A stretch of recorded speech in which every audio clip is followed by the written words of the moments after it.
Good morning. This is Father Stephen Kelly from St. John's Church in Detroit. We're continuing our series of daily morning meditations, where we generally look at one or another of the lessons that are assigned for morning or evening prayer, what is known as the Daily Office Lectionary. And hooray! Today is Sunday. The church gathers together to worship the Lord in the beauty of holiness. And of course, here at St. John's, we do that with real beauty and hopefully with striving and increasing for holiness. And of course, services today are at 8 o'clock and 10 o'clock. We do not have our evening service today here at St. John's. The second Sunday after Trinity, let's take a look at the lesson that's assigned for morning prayer. It's going to be a familiar one for all of you. It's from St. Paul's first letter to Corinthians, the 13th chapter. Though I speak with the tongues of men and of angels and have not charity, I am become a sounding brass or a tinkling cymbal. And though I have the gift of prophecy and understand all mysteries and all knowledge, and though I have all faith so that I could remove mountains and have not charity, I am nothing.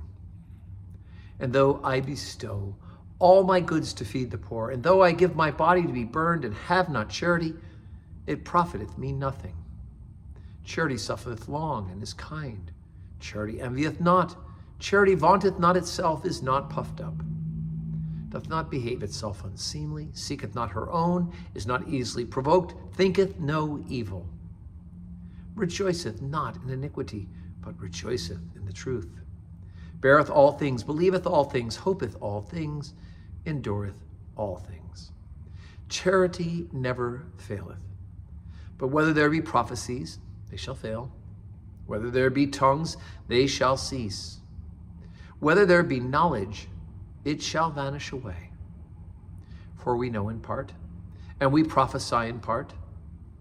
But when that which is perfect is come, then that which is in part shall be done away.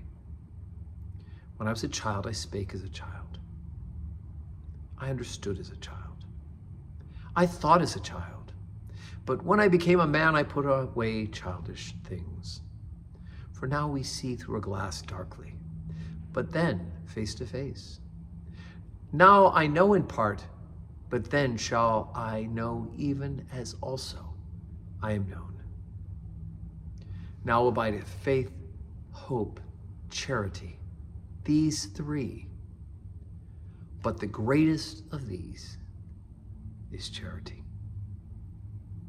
Okay, it's probably a familiar reading, not only because we read it in church, but it gets read at a lot of weddings. It's one of the choices that's available to be read at the wedding service, particularly when it's Holy Communion. And man, charity, of course, means love. It's why couples get married, I hope, right? Is because they're in love. We, in the bigger picture, are bidden to love because God is love, and they will know we are Christians by our love. And although for a wedding, of course, people focus on this, the charity, the love between husband and wife, which is important. It's the microcosm of the kingdom itself, right? They build a family unit, which is a foretaste of heaven, God willing. But of course, in the bigger picture, Paul is talking not just about the married couple, but all of society in the church, that we learn how to live as people who are people of love, people of charity. And we're not selfish, we're not profited, we're not envious, right? We don't want to be puffed up and have people know that we're special because we love. We just want to love because Jesus loved us first. And so we learn. Faith is important, absolutely. Right? Hope is important. We want to hope.